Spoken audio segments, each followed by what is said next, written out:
En arrivant à Nocturna, une ville dont le nom résonnait comme un écho de mystères oubliés, je ressentis immédiatement une onctuosité dans l'air.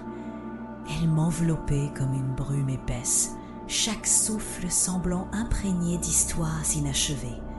Ce n'était pas une simple ville, c'était un lieu de légende, où le surnaturel se mêlait au quotidien, inextricablement lié à l'histoire de la Maison des Murmures, un édifice qui, depuis longtemps, m'appelait comme un chant désespéré.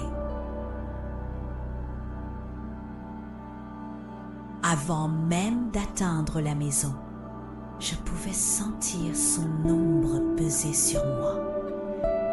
Les arbres bordant le chemin, tordus et noueux, murmuraient des avertissements et des récits de désolation ancienne, des histoires de chuchotements perdus et d'âmes errantes.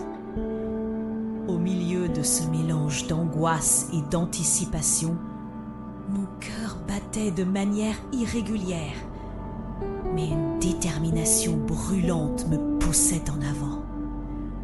Après tout, j'étais docteur Soren Vélez, un chercheur aguerri de l'occulte, et ce qui m'attendait au-delà de ces murs m'intriguait plus que tout.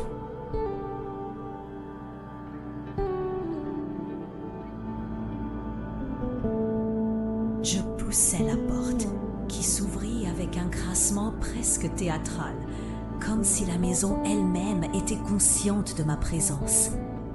À l'intérieur, l'air était chargé d'une énergie presque palpable, une électricité qui me parcourait la colonne vertébrale.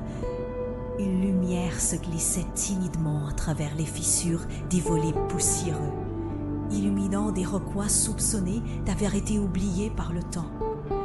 Je fermai les yeux un instant, me laissant envahir par une sensation étrange de déjà-vu, comme si j'avais déjà été ici dans un rêve lointain. En m'avançant dans le hall décoré d'anciennes fresques, je frémis à chaque craquement du plancher. L'écho de mes pas semblait insuffler une vie nouvelle à cet espace qui, à première vue, semblait figé dans le temps. La lumière dansait sur les murs et mes livres soigneusement empilés dans mon sac à dos me faisaient tantôt penser à des outils, tantôt à des poids. Ils contenaient des siècles de savoir cachés, d'énigmes et de curiosités. Mais en cet instant, je réalisais qu'aucun savoir ne pourrait me préparer à ce que je m'apprêtais à découvrir.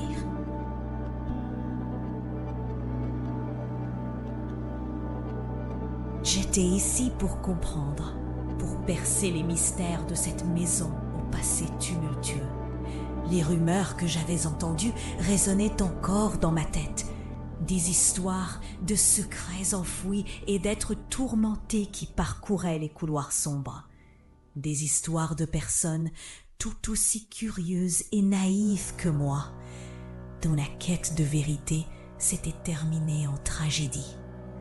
Un frisson m'envahit à cette pensée, une connexion palpable avec les âmes qui avaient foulé ces terres avant moi.